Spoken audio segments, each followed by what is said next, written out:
You know, I'm so excited to bring you today's show. I was in the medical corps in Vietnam, 1970-71. My guest, a guy named Dwayne Hughes, was a sergeant. This is Sarge, the year before me, 69 and 70 in Vietnam. He's going to talk about biofilms. Do you know what that is? He's going to talk about aloe vera and how they can eat through these biofilms. And then he has a guest. How would you like to be on pain medication and now off it, thanks to a product called aloe vera? We'll be discussing that. In the middle of the show, Dr. Greg Emerson says, you know what? Be as strong as you can be and be hard to kill. We'll explain that. Toward the end of the show, what's with all this cancer screening? Is it worthwhile? DNA testing, digital rectal exam, mammography, PSA? I don't know. All that and more on this Know the Cause. Today's Know the Cause is brought to you by Apex Health. Apex Health for life. My name is Doug Kaufman.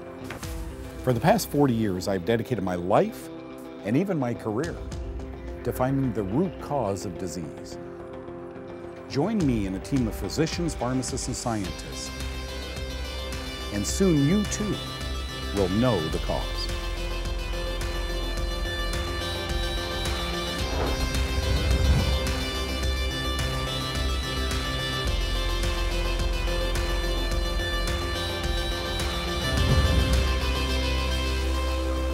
Oh, are you going to love this segment? Let's make it two segments. Dwayne Hughes, look, if that name isn't familiar to you now, give me 10 minutes. So many people, so many viewers, and there are many new viewers. Welcome aboard, folks. We're in every zip code in America now. This is the little health show that could. Dwayne Hughes I met, I don't know, a year or two ago. A Vietnam veteran, right? He was in Vietnam a year before I was, so we didn't know each other over there, but welcome home.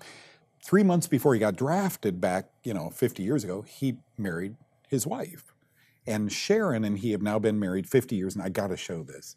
Look at this picture. There is, boy, you don't look like an old couple at all, to my eyes anyway, but that's Dwayne and his beautiful wife of 50 years in Maui just a short time ago. Congratulations on that. Thank you so much. What does it do for the two of you? I mean, when most people are saying, let's move to Hawaii and just slow down our life, you guys decided to hit the accelerator, not the brake. And he started a company called Apex Health. You're the CEO. She is probably helping you with all of those duties. And you decided to bring a 50-year-old product to market. The product is called aloe vera. And I know so many of you are saying, okay, aloe vera. Wait, this is not your dad's aloe vera. This is the new aloe vera. What's it like for you and Sharon to get the calls, to get the testimonials, to say, holy cow, we're onto something? Well, the hand of God has been in our life on this whole project because he inspired us to do it, and we just had the results that go along with his blessing. So, but it is just absolutely so exciting to have people call and say, I need to order more of this product. I can't believe what it's done for me. I've been dealing with this for decades, or I've been dealing with this for 4 or 5 years, and to hear the people get excited about the results of the product, it's exhilarating for both of us. So many people would ask, why in your 70s would you start a nutrition company? Well, number one, his connections. There's a very influential guy in this whole aloe thing named Scott, and Scott and you have been friends and partners in other businesses. But why wouldn't you just go to Hawaii and have fun? When you took this on, you said, okay, this would be a good little side business. But you told me on the phone what you and Sharon have been through with these testimonials. Helping people in the numbers you are via this show has been wonderful. Yeah, it is. It is wonderful. Well, the fact that you had a platform that you have with Know the Cause and have been going after the natural remedies for our health. Thanks for bringing this up. All disease begins in the gut. Says the father of medicine. Says the father of medicine. Yeah. Hippocrates, and that was 2,300 years ago. I mean, we're just now finding some of the things that he's been talking about 2,300 ago, rediscovering them in today's modern medical world, if you will. If, in fact, all diseases begin in the gut, then food would become a very important component of good health. Yes. But when poor health ensues, or you've been swallowing chemicals, some of us have to take antibiotics. They can be lifesavers. But they leave, as we'll learn in a few minutes. Thank you for bringing this graphic in. They can leave a biofilm, saran wrap, entrapping the bad guys in the intestines. Then swallowing a supplement, not a chemical, but a supplement, a natural. This same guy said, let food be your medicine, right? And medicine your food. And that's what aloe is, but not all aloe is the same, is it? No, it's not. And the aloe vera and aloe apex has 3 patents on it for processing, 2 of them for processing, and 1 for modifying the polysaccharides to make it the most bioavailable. In other words, your body can absorb it better than any other aloe. And 1 that my partner, Scott McKnight, who you mentioned, has got a patent on years and years ago that says if you put the whole leaf and the gel together in a certain way, you get the benefit of both. So you get the whole leaf, the gel, and 2 other patents for processing and bioavailability. One of the reasons I loved when you introduced me to Scott, I had never met Scott, but this guy is kind of the governor over all this. And for decades, he started an organization that really set the standards, the gold standards for aloe, because folks, people were cheating. Corners were being cut. Gee, we can make $1 extra a bottle if we don't put this ingredient in it. That was kind of the mentality back in the 80s and 90s and so forth. Scott said, I'm not going to let that happen. I'm starting this organization, and if you want to be part of it, you better let me check your aloe vera. And what he's done, the genius of what you guys have done, the leaf, the gel, the aloe, and nothing else is what you swallow. If all disease begins in the gut, then you need something natural in the gut to start breaking apart the damage that the gut has gone through years of alcohol, years of blood pressure and statin medicines and antibiotics. Now don't go away, because when we get back, we want to talk about something called a biofilm and then a testimonial you'll believe, but I couldn't believe listening to it, nor will you. We'll be right back. And welcome back, friends. We're talking about, number one, the quality of a product, right? Aloe came and went, but it never really went away, it in its pure form. That's what this company has worked on for years and years. And it's one thing to have Dwayne. By the way, he's affectionately known around here, and if you pick up the phone and talk to him, his name is Sarge. It's one thing to have Sarge or Doug talk about this. It's a whole other thing to have someone who suffers from tummy problems and so much pain that she's on opiates. It's one thing to have someone who takes the product, talk about it, and help educate you. Let's go to Sandra right now and see what she did with those opiates. Sandra Meth in Albany, Oregon. I have stomach issues, irritated fibromyalgia that gives me whole body aching pain that I take opiates for. 3 days after I started taking Aloe Apex, that whole body aching pain was better. I mean, a lot better. And it has continued to be better. It is awesome because I hate taking opiates. And it's such a blessing to not hurt that way. And actually, I did talk to Sarge and told him and made his day. He said, no, I thought, oh, it can't last, but it has. And it's wonderful. And my stomach is also better, by the way. You know, stuff like that almost makes you cry. What price opiates? What price health when you're on opiates? What price addiction? What price running from doctor to doctor to doctor and knowing the next one isn't going to help your pain anymore?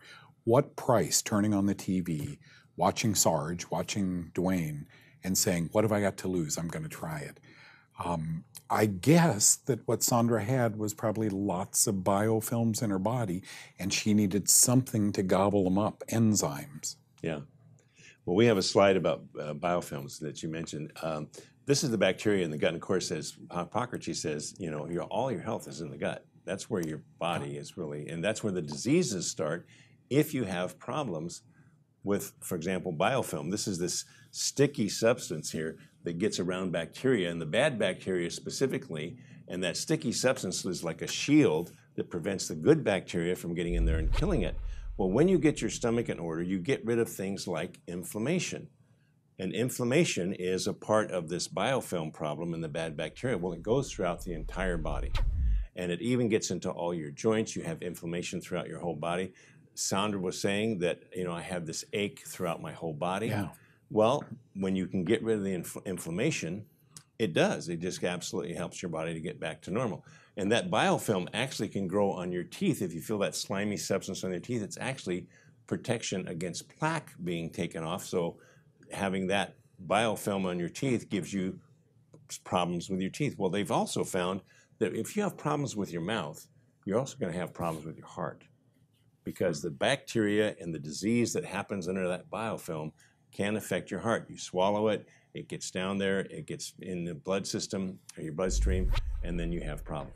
One of your testimonials talked about a man who watched you on TV, and his problem was so, in his mind and in his doctor's mind, it was so severe he began taking 6 or 8 of these a day. And in listening to that, I was thinking, wow, is that too many?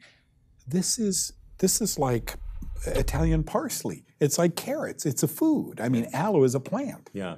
They've done actual studies with up to 5,000 participants with 3,500 milligrams of aloe vera per day. And how much is in each of your capsules? 500 is the daily dose. Okay. Ours is Okay. 250 per capsule without any side effects.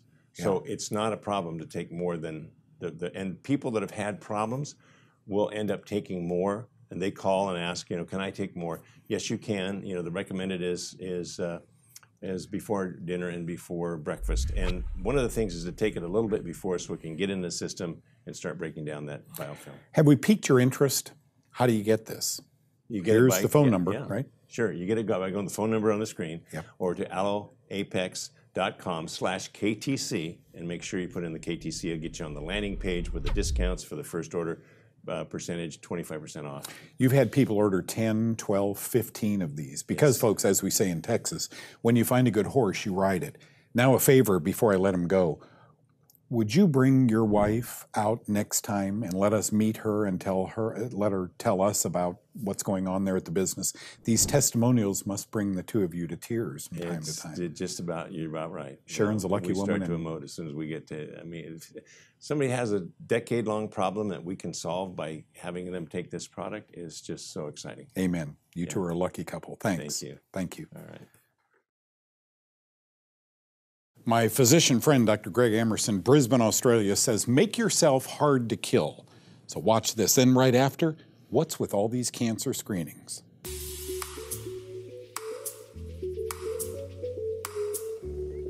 Here's my message. Be hard to kill and be more loving.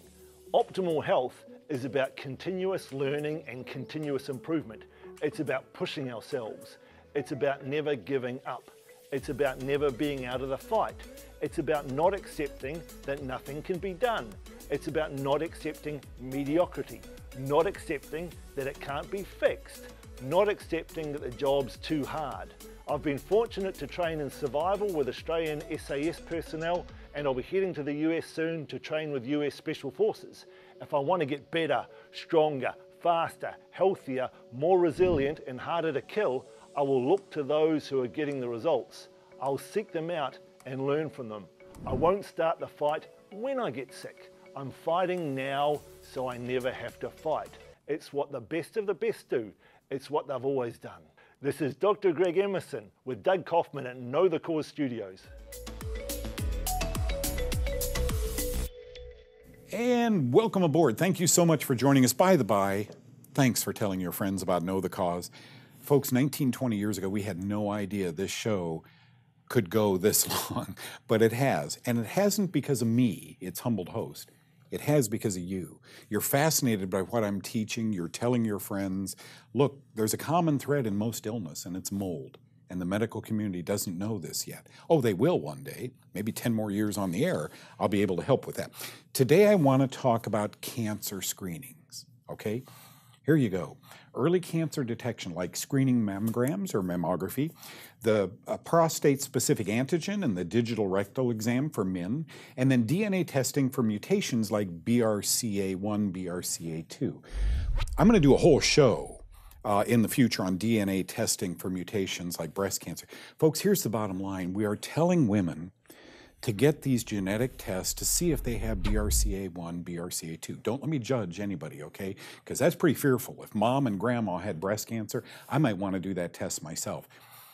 But they're only finding in breast cancers, they're only finding 5 to 10% have these aberrations, have these BRCA1, BRCA2. It's a major finding.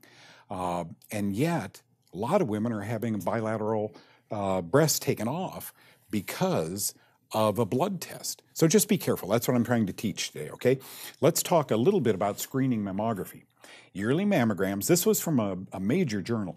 Yearly mammograms in middle-aged women do not reduce breast cancer deaths. These tests are essentially as good as a physical exam alone, according to a 25-year study from Canada.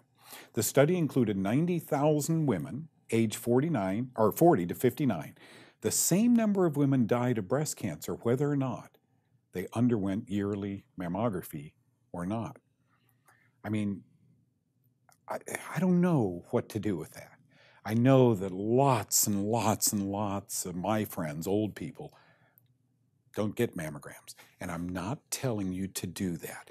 Look, this is up to a woman, just like these other tests are up to men. All I want to do, folks, is deliver stats. So you know when you go to your doctor, hey, I've heard that whether I get these mammograms or not, the same number of women die. Is that true? He or she will have to say yes because it's scientifically documented. Here's my concern with mammography, and that is the accuracy of it. We have false positives and false negatives.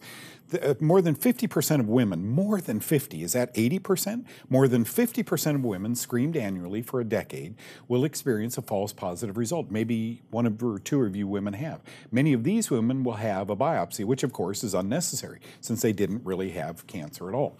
But the false negative, about 1 in 5 overall screening mammograms miss about 20% of breast cancers that are present, but the test says they weren't. Now, let's spend a few minutes here talking about men's tests.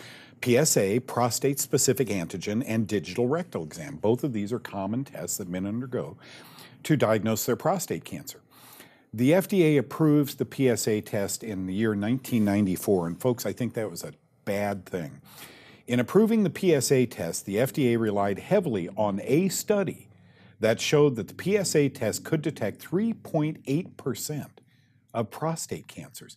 Did you ever get a 3.8% in school? Was that an A?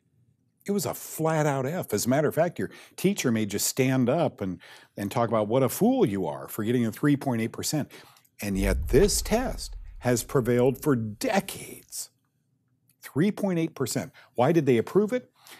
Since the PSA was better than the standard method, the digital rectal exam, the FDA approved the PSA in 1994. And by the by, look, here's a book you guys must read. The Great Prostate Hoax. I've had this doctor on my show several times. Dr. Richard Ablin out in Arizona.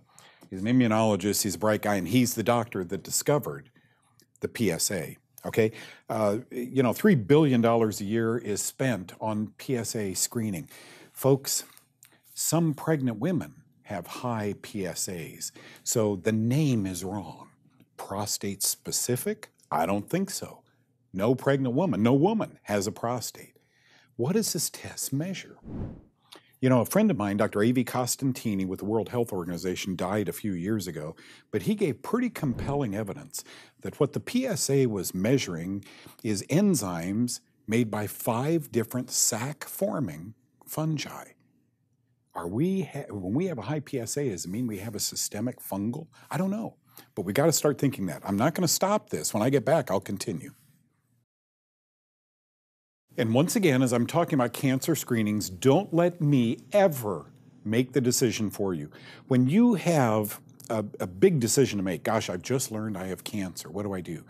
Folks, there's your pastor, the chiropractor down the hall in the condominium, the nurse that you go to the library with.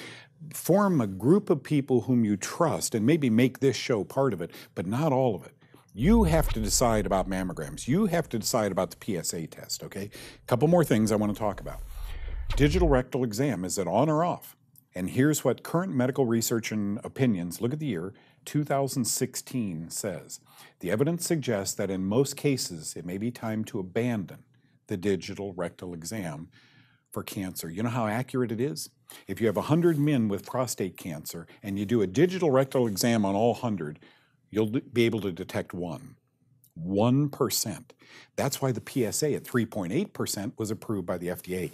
Unbelievable, folks, unbelievable. My concern is this book says so many men have been injured by it. So many relationships have been ruined by it for a 3.8% test. I'm not telling you not to get it.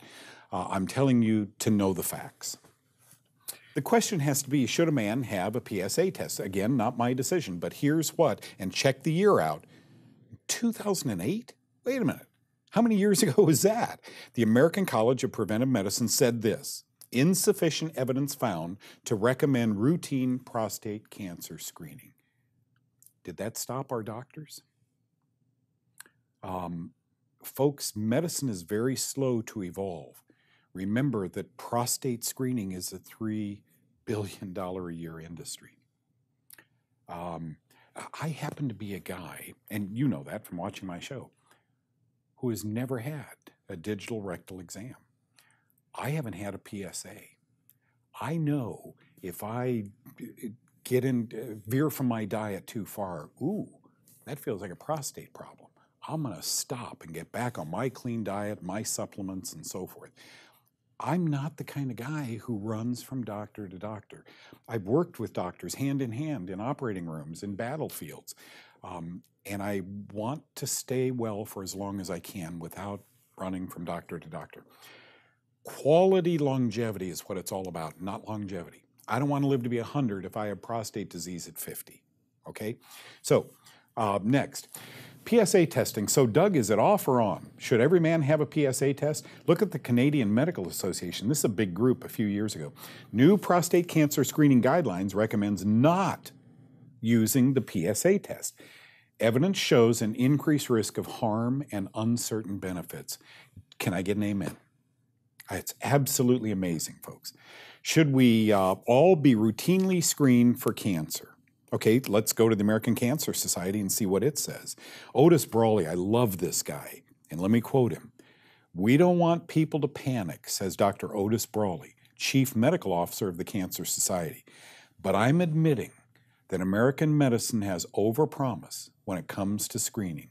The advantages of cancer screening," I put the word cancer in there, "may have been or have been exaggerated." Folks, you are right now staring down the pipe of a guy who's never had a digital rectal exam, of a guy who, to the best of my knowledge, have never had a PSA. I got a life insurance policy many years ago, and the blood they took probably got me a PSA. I have honed out a lifestyle at 69 years old. I have honed out a lifestyle that really fits me very well. You each have to find your thumbprint. And the road forks when the question is, do I need to go to a doctor every year? Do I need cancer screenings? Do I need high lipid, high blood pressure screenings? You do if this is the most exercise you get, and if you eat regular food, lots of cereal, lots of grains, lots of milk products and so forth, and lots of alcohol. I think you probably do. If I was in that lifestyle, I would go to a doctor. I've got to tell you honestly. What I hope you gain from watching this show is total liberation. Hey, there's an old guy, and he isn't running from doctor to doctor. Now, he exercises on a regular basis. He eats grapefruit. He won't drink alcohol. You know, he doesn't take medicines. There are two ways to go. I'm not judging those of you who want to continue down this path. I'm just giving you some facts that might be useful next time you're in a doctor's office.